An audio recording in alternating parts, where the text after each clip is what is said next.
Here's something interesting that I discovered while researching remote jobs. There's a whole category of positions that companies are filling completely differently in 2025. And I'm not talking about those typical remote jobs where you need 5 interviews and years of experience and a college degree and maybe a master's degree and a doctorate as well. I'm talking about positions where companies have completely changed their hiring process. They've replaced interviews with simple skill assessments. Why? Because they're losing thousands of dollars every day these positions stay empty. And today I'm showing you 13 of these easy hire remote jobs that are actively hiring right now. And these are positions where companies care more about if you can pass a basic skills test than your resume or interview skills. Now, before we dive in, I have put together a list of resources that are my absolute favorites for actually learning these skills, in some cases getting certifications or certificates, or taking courses, or just getting educated in general so that you can say that you have the skills and prove that you have them. Now, a lot of these jobs don't even require that. With that being said, with many of them, it would help to have it, or in some cases, you might get a really nice pay bump. So I'm gonna put that list down in the description and the pinned comment below. All right, so let's start with the first one on the list. This is gonna be an interesting one, and that is pet insurance claims processor. And did you know that the pet insurance industry has actually grown by over 200% in the last 5 years? Companies literally can't hire people fast enough to process all these claims. Yeah, seriously. And here's exactly what the job involves: reviewing veterinary bills and medical records, processing claims for surgeries, medications, and treatments, coordinating with vet offices to verify information, and calculating reimbursements based on policy coverage. And the pay starts at $16 to $24 an hour. And what's interesting is companies like Trupanion prefer to train people from scratch rather than hire experienced insurance processors. Why? Because pet insurance claims are actually different than regular insurance, and they want people who can learn their specific system. So to succeed in this role, you'll need attention to detail, basic data entry skills, customer service mindset, and the ability to follow processes. Now let's check what others have to say about this role. Here's a Reddit snippet on what a pet insurance claims agent does. They handle up to 80 claims in a fast-paced environment. They guide pet owners through coverage, review, veterinary documentation, and balance empathy with meeting productivity benchmarks. And this claims adjuster highlights claims processing as a stable career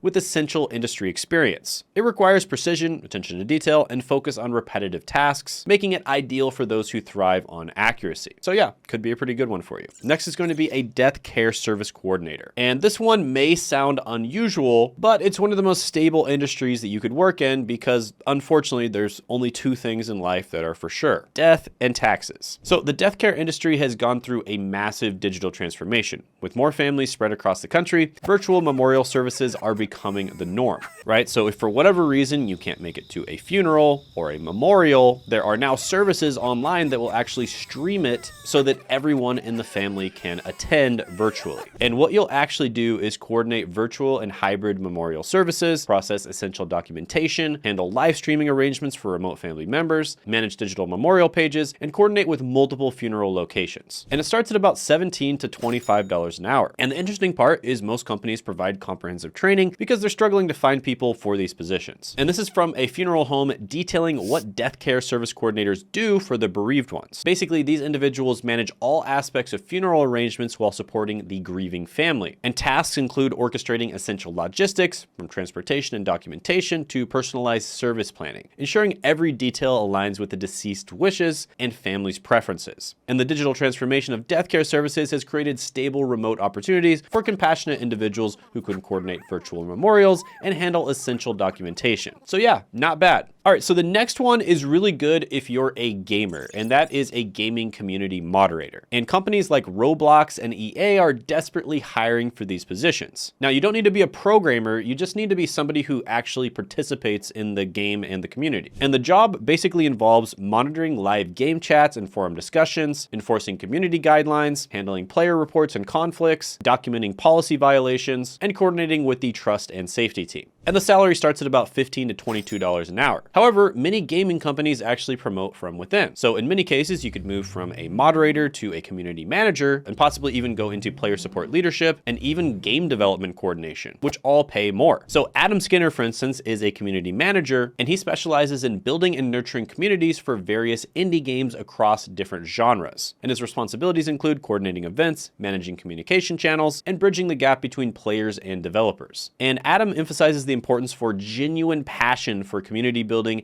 and the ability to adapt to strategies for diverse game audiences. So yeah, this one could be really good for you if you're a big fan of like Roblox, for instance, and you want to become a bigger part of the community. So obviously you would go to the games website and apply there. Next is going to be a QA tester. Now QA stands for quality assurance, and it's a position that sounds a lot more complicated than it actually is, because you think you're probably going to have to, have a ton of coding experience or a tech background, and you actually don't. At least not nearly as much as you'd think. Now, here's what you're really doing. You're testing apps and websites before they launch. You're also following test scripts to check if features work. You're reporting bugs and issues you find, and you're verifying fixes and updates. And companies are desperate for testers because every single update needs to be checked, and they literally can't launch without this testing being done, unless they want a ton of bugs and their customers to hate them. And starting pay is about $17 to $25 an hour. Plus, there are many positions down the line that you can move into that are a bit more technical once you do have a little bit of coding knowledge that pay a lot better than that. Now, Michael, for instance, talks about a typical day in his life as a software QA tester, and he shares his journey as he navigates the intricate world of software quality assurance at Silverchip Digital Agency, where he methodically begins his mornings by reviewing priorities through G reports and participating in stand-up meetings to identify critical testing needs. And throughout his day, he meticulously evaluates software features from an end-user perspective, testing functionality across various devices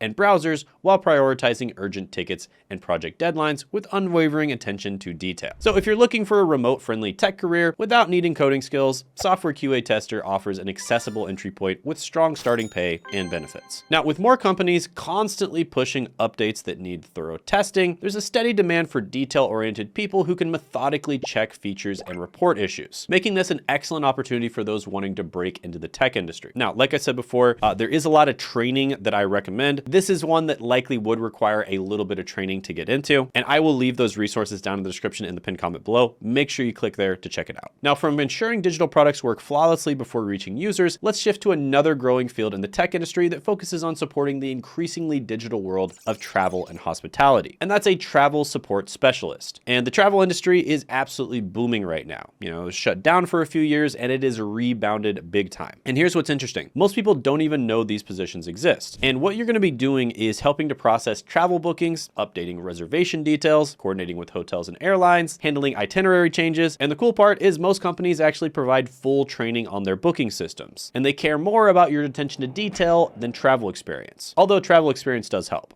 And pay starts at $15 to $23 an hour, plus many companies offer travel perks and discounts. So Cindy, for instance, is a travel agent, and she talks about her day, and she says her day is a dynamic blend of early morning preparation, starting at 6:30 a.m., with dedicated administrative tasks, client proposal meetings, and supplier webinars, while of course maintaining flexibility to accommodate family time and personal commitments. And one thing that's great about this position is typically you get to actually design your schedule. So you basically get a pretty flexible schedule where you just get the work done when it needs to be done. Now, just as travel specialists help coordinate seamless journeys for vacationers, event support specialists ensure smooth virtual experiences for online gatherings. And with virtual events becoming the norm, companies need people specifically for the technical side. And here's what that means: managing attendees' access, coordinating with presenters, handling technical details, monitoring live sessions, etc. And starting pay is about $16 to $25 an hour. And as more companies go hybrid and the demand for remote work from skilled workers goes up, these positions are only growing. And of course, Sherelle here expertly breaks down the promising world of virtual event planning, and her role demands a blend of technical savvy and creative flair, with responsibilities spanning from managing virtual platforms to coordinating presenters and creating seamless digital experiences that rival in-person events. And for those with strong organizational skills and an eye for detail, virtual event planning offers an exciting opportunity to earn from home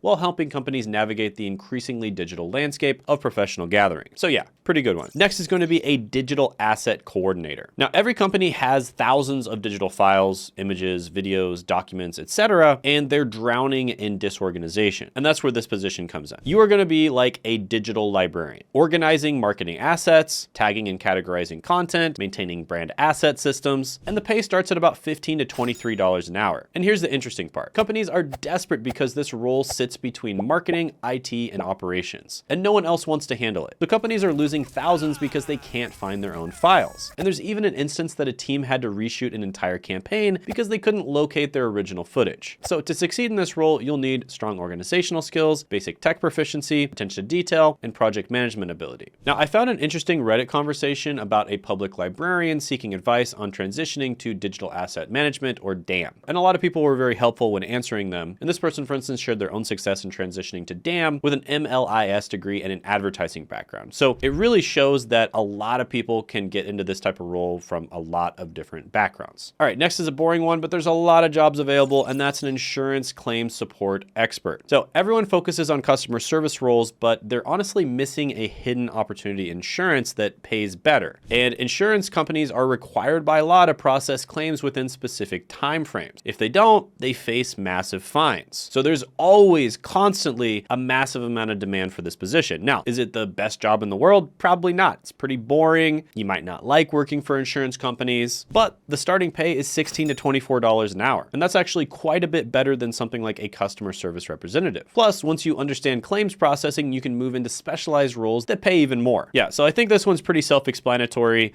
People file an insurance claim. Maybe they get in a car accident or something like that. They file an insurance claim, and you might ask them for some information, and you determine whether or not it's a legitimate insurance claim. And then if it is, you help determine how much you're going to be giving them. Now, another one that's pretty similar is the next one on the list, and that's a benefits verification specialist. And this position exists because there's a huge problem in healthcare. Hospitals lose millions every year from insurance claim denials, and your job is preventing those denials before they happen. Now, here's exactly what that means. You verify patient insurance coverage, you check benefit eligibility, you confirm authorization, you document insurance verifications, and you coordinate with healthcare providers. And pay starts at about $16 to $24 an hour. But here's what's interesting. Hospitals are actually increasing salaries for these positions because every denied claim costs them thousands in lost revenue. And many companies even offer performance bonuses based on how many claim denials you prevent. And this former benefits verification specialist, for instance, shared valuable insights about the varied nature of insurance verification in major hospitals. They talked about handling national insurance carriers to managing emergency admissions. And while some insurance providers offer convenient online portals for verification, others require direct phone calls, especially for complex cases or when digital systems hit snag. And this retired benefits verification specialist shared how the role combined tech-savvy portal navigation with detective-like attention to detail, especially when handling complex insurance scenarios like Medicare replacements. So yeah, this is another legitimate opportunity. Lots of roles available out there. And another one that is related to the medical industry, but it has nothing to do with insurance, is medical scheduler. Now, this might sound basic, but here's what most people miss. Medical offices are losing an average of $150,000 per year, even the small ones, just from scheduling mistakes and no-shows. And your job is actually preventing this revenue loss. And here's what that means. Coordinating patient care appointments, managing provider calendars, handling schedule changes, sending appointment reminders, and optimizing daily schedules. Now, medical schedulers rate their work-life balance at about 3.3 stars, highlighting that while the job can be demanding, it often allows for structured schedules. Compensation and benefits, on the other hand, start at about 3.2 stars. Career growth is also 3.2, and overall, the average for all careers is around 3, so it's a little bit above average. And the starting pay is about $15 to $22 an hour. So not bad, a lot of opportunities out there, lots of virtual consults. Telehealth is becoming a much bigger thing. So there are a lot of opportunities to land these jobs in the remote world. All right, so next on the list is going to be a payment posting specialist. And here's something most people don't realize. Healthcare providers are losing millions of dollars every year just from payment posting errors. We're talking about money actually received, but not properly tracked in their systems. And believe it or not, this is actually a massive issue, especially with bigger companies. And what you're actually doing in this role is playing financial detective. Every time an insurance company sends a payment, it needs to be matched correctly to patient accounts. Sounds simple, right? Well, the interesting part is each insurance company sends payments differently, and one wrong move can throw off the entire hospital's revenue. So your day involves working with electronic payment systems to match insurance claims to the right accounts and verify that the payment amounts are correct, and figure out why payments might be different from what was expected. But here's what makes this position valuable. Hospitals literally can't close their books until all payments are properly posted. Generally speaking, on the internet say that this is one of those roles where it's kind of structured, you're relatively independent, there's fewer day-to-day demands, and it's just relatively understood what your job is and what you need to do.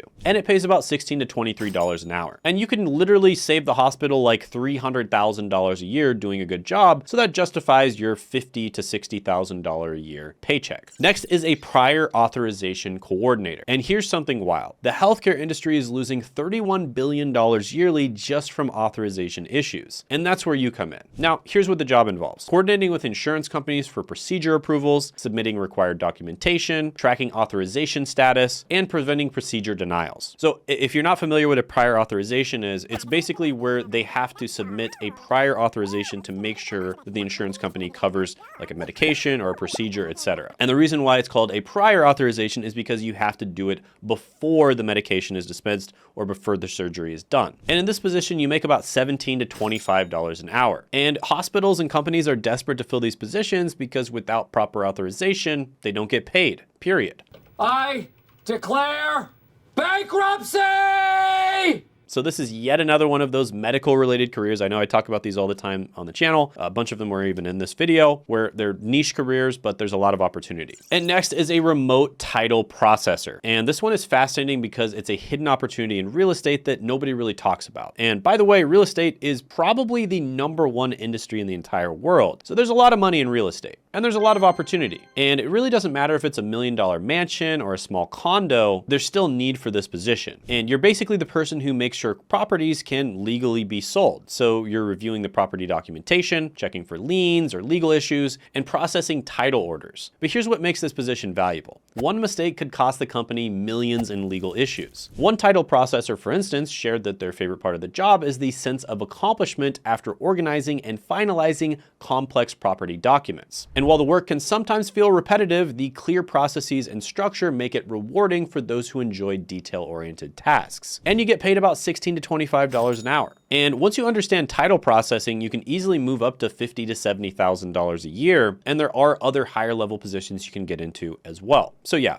really good stuff. As a reminder, I have a full list of resources that can train you, give you the knowledge that you need to land these different jobs. And that's a great way for you to skill up. And I put that down in the description and the pinned comment below. Additionally, I have kind of a crash course or a guide that will help you to actually land the remote job. So this is more of the application part and doing the interviews, etc. And you can check that out down in the description in the pinned comment below as well. And you can also check out a bunch of other jobs that are relatively easy to get hired for, which I put in this video right here.